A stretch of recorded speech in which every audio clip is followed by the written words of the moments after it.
테베를 떠난 뒤 어떻게 살았을까요? 자신의 저주받은 운명과 그동안의 사건들을 잊기 위해 딸인, 이 옆에 있는 여자가 딸이에요. 안티고네라고 합니다. 부축을 받으면서 다시 여행길에 올랐어요. 아테네에서 며칠을 머물고 있는데 갑자기 어머니의 동생인 삼촌 크레온이 찾아왔어요. 이유인즉슨 오이디푸스가 맡긴 두 아들이 왕자리를 놓고 싸우기 시작했다는 겁니다. 그러면서 테베에 다시 돌아와 자기가 편들고 있는 큰아들의 힘이 되어달라는 것이었어요. 오이디푸스가 어이가 없었죠. 모든 걸 맡기고 자기는 나왔는데 자식들이 왕자리를 놓고 싸우는 데다가 그 와중에 삼촌이란 인간은 사이에서 한 자리 차지해보려는 속셈을 보이고 있는 거예요. 화가 났죠. 그래서 아들들이 갑작스러운 죽음을 맞이하게 될 것이라는 저주를 퍼붓고 아테네를 떠나버립니다. 그리고 자신의 저주받은 예언을 풀기 위해 복수의 여신 에리니에스의 신전으로 들어가서 두 번 다시 사람들 앞에 모습을 드러내지 않았다고 그래요. 이렇게 오이디푸스는 사람들에게서 자취를 감추게 됐죠. 카드모스 집안의 저주는 이렇게 오이디푸스까지 내려와 그 자식들에게로 물려지는데요. 오이디푸스가 출생의 비밀로 왕자리에서 물러났으니 테베는 새 왕이 필요하죠. 당연히 그 자식들 중에서 왕이 나와야 하는데 오이디푸스가 떠날 때는 너무 어렸기 때문에 크레온이라는 삼촌에게 두 아들이 왕을 할 수 있는 나이가 될 때까지 대신 맡아달라는 부탁을 했어요. 그래서 크레온이 수렴 청정을 했던 겁니다. 몇 년 뒤 오이디푸스의 아들들이 자라자 두 형제는 1년씩 번갈아 가면서 나라를 다스렸어요. 하지만 어때요? 하늘의 태양이 둘일 순 없다는 거. 형제는 언젠가부터 욕심이 나기 시작했어요. 너만 아니면 내가 왕인데 이런 생각이죠. 먼저 칼을 빼든 건 형입니다. 에테오클레스가 왕이 되던 해에 동생인 폴리네이케스를 강제로 근처 칼리돈이라는 나라에 망명 보냈어요. 원래는 사실 사이가 좋아요, 형제가. 근데 이 뒤에 그 삼촌 크레온이 여기에 껴서 자기도 한 자리 차지해 보려고 형인 에테오클레스에게 붙었던 겁니다. 그리고 이간질을 한 거죠. 여태 자신이 왕을 대신해서 나라를 다스리고 있었는데 진짜 왕이 될 조카들이 다 커버리자 권력을 놓기 싫었던 거예요. 만약에 둘이 뭉치기라도 하면 어때요? 자기는 더 이상 설 자리가 없어. 그런 위험하니까. 그래서 둘 사이를 갈라놓고 어느 한쪽을 왕으로 밀어서 공로를 세우고 계속 권력을 유지하려는 계획이었죠. 그렇게 동생인 폴리네이케스는 크레온의 모략으로 쫓겨납니다. 하지만 이 동생 폴리네이케스라는 아이는 이대로 물러서지 않고 왕자의 난을 일으켜요. 칼리돈 왕에게 자신의 억울한 사정을 털어놓으면서 도움을 청했어요. 그러자 칼리돈 왕은 대신 아르고스라는 그 옆나라 왕을 소개시켜줍니다. 폴리네이케스가 알고 보니까 사교성이 굉장히 좋은 타입이었어요. 아르고스에 가서 자신을 도와 테베의 왕 자리를 빼앗아주면 평생 협력하는 관계가 되겠다는 약속을 받아내고요. 결국 두 나라의 군대를 받아냅니다. 연합군을 결성한 거예요. 그래서 폴리네이케스가 테베로 쳐들어가 형과의 전쟁을 벌입니다.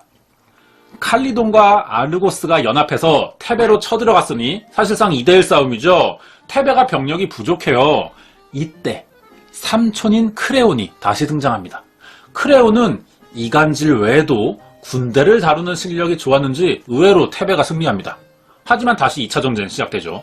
아무리 이때는 크레온이 귀신같은 작전을 써도 결국 병사 수에서 차이가 나니까 질 수밖에 없어 보였어요. 고민 끝에 형인 에테오클레스가 쳐들어온 동생에게 1대1 승부를 신청합니다. 형제가 성 앞에 만나요. 싸웠어요. 여기서 이기면 한 나라의 왕이고요. 지면 그냥 죽는 싸움입니다. 몇 시간 동안 필사적으로 싸웠어요. 근데 먼저 지치는 쪽이 형인 에테오클레스였습니다. 시간을 오래 끌면 자기가 질 것 같다는 생각에 마지막 힘을 쥐어짜서 동생의 심장에 칼을 꽂았죠. 근데 참 형제는 닮는지 생각도 닮아. 형이 지쳐 보이자 동생도 싸움을 빨리 끝내기 위해 심장을 노려 찔렀는데 동시에 찌른 거예요, 서로. 그래서 둘 다 죽었어요. 이렇게 왕자리를 놓고 싸우는 자식에게 오이디푸스가 내린 저주도 실현돼 버립니다. 이렇게 전쟁이 끝났고 오이디푸스의 핏줄이 끊기자 섭정이었던 크레온이 결국 테베의 진짜 왕이 돼버립니다. 이 사람이 크레온이에요. 크레온은 자기가 밀어주던 첫째 조카 에테오클레스에게 장례식을 치러서 무덤을 만들어줘요. 하지만 둘째 폴리네이케스는 시신도 수습해주지 않았고 흙바닥에 버려뒀어요. 그래서 지나가던 들개들의 먹이가 됐죠. 거기에 누구든 폴리네이케스를 묻어주고 무덤을 만들어주려고 하면은 사형에 처한다는 명령도 내립니다. 오이디푸스의 자식 중에 딸도 있거든요. 이스메네라는 딸이 크레온의 명령을 따를 수밖에 없었지만 아버지를 따라 여행하던 안티고네가 이 소식을 듣고 가만히 있을 수 없었죠.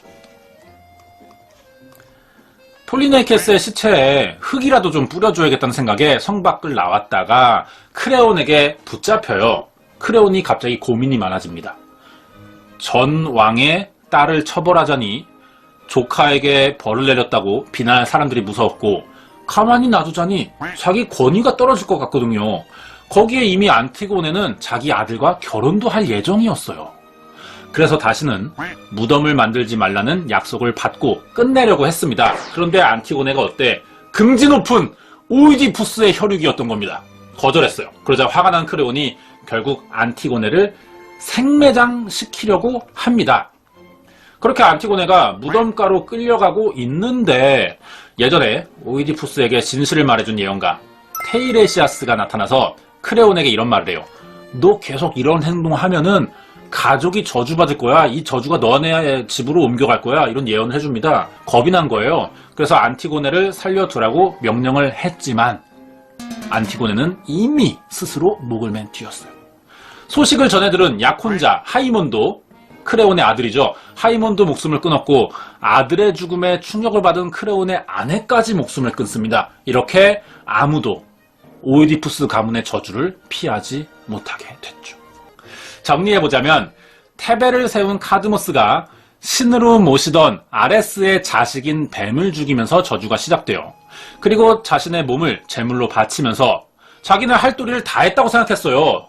근데 이게 잘못된 대처였다는 거죠. 아레스에게 사과하지는 않았다는 겁니다. 내가 잘못했으니 내가 희생할게. 이런 식이었던 거죠. 이런 태도로 아레스의 화풀이가 시작되었던 거고 가문 전체가 죽임을 당한 거예요. 아레스가 얼마나 크게 화를 냈는지 알 수 있는 이야기였죠. 카드모스 집안의 저주는요. 우리가 잘못이나 실수를 했을 경우 확실한 사과와 대처를 해서 매듭을 짓고 그 다음을 생각해야 한다라고 말해주는 것 같아요.